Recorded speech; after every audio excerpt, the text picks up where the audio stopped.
أنا متأكد أنه إقصاء المنتخب الجزائري سيكون إحدى أهداف المنظمين الغير معلنة.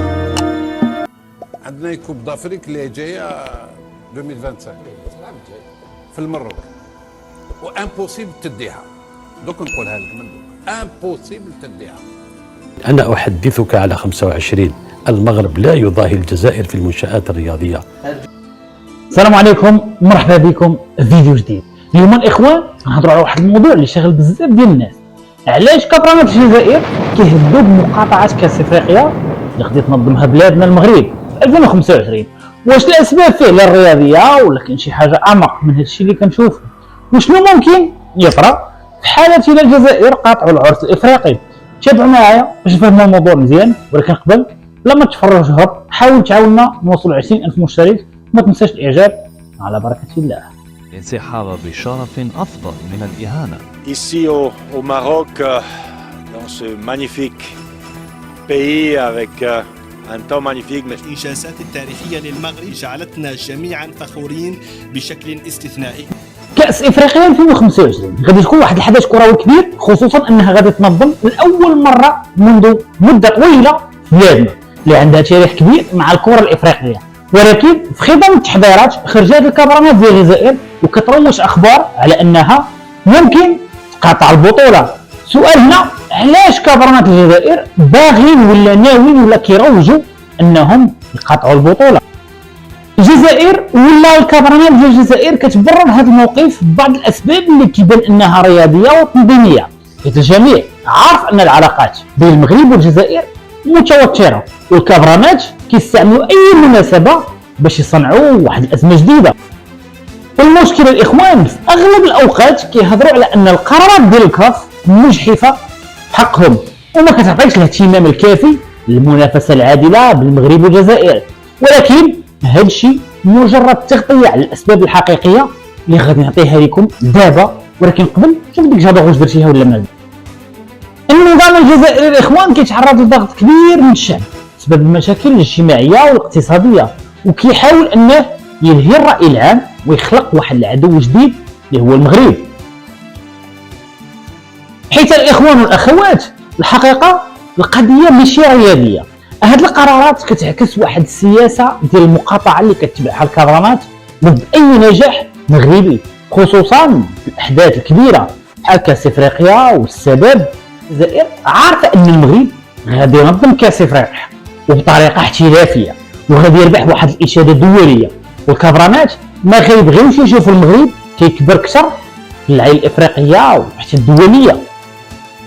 حيت هذا الشيء الاخوان فيه صراع على الزعامه الافريقيه. المغرب قدر يفرض راسو كقوه رياضيه في افريقيا، سواء من خلال البنيه التحتيه، المنتخبات القويه وحتى العلاقات مع الكاف.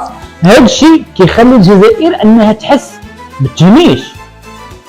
داكشي علاش الاخوان الكابرانات مشاو لاستغلال الكره سياسيا، والنظام الجزائري ديما كيستغل الكره باش يحول الصراعات السياسيه لواحد الصراعات عاطفيه، وكيقلبها بكوشكه وكيحاول انه يصور المغرب كعدو للشعب الجزائري.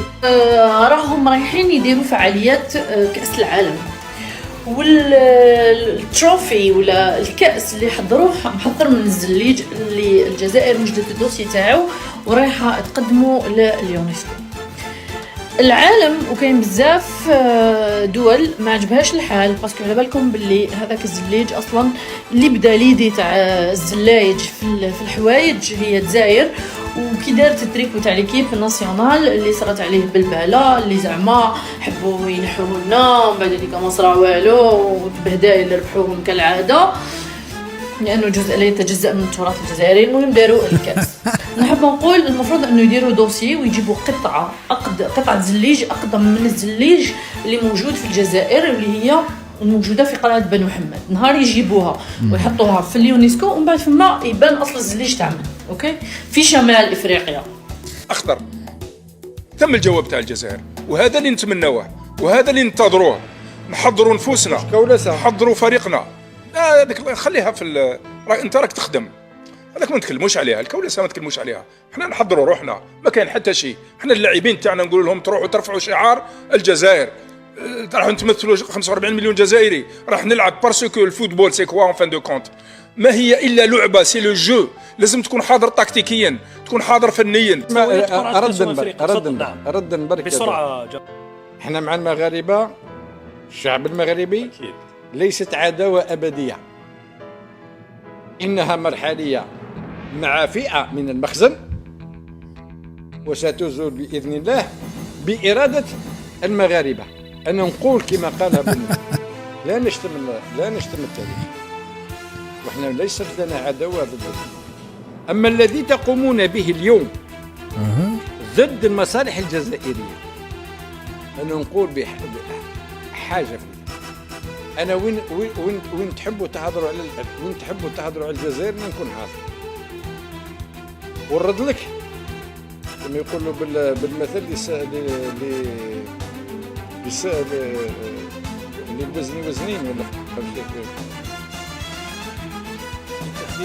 لا راح احكي المقوله. اعطينا المعنى معليش، اعطينا المعنى. يقولوا نرد لك دو فوا للصاعي صاعين. بارك الله فيك.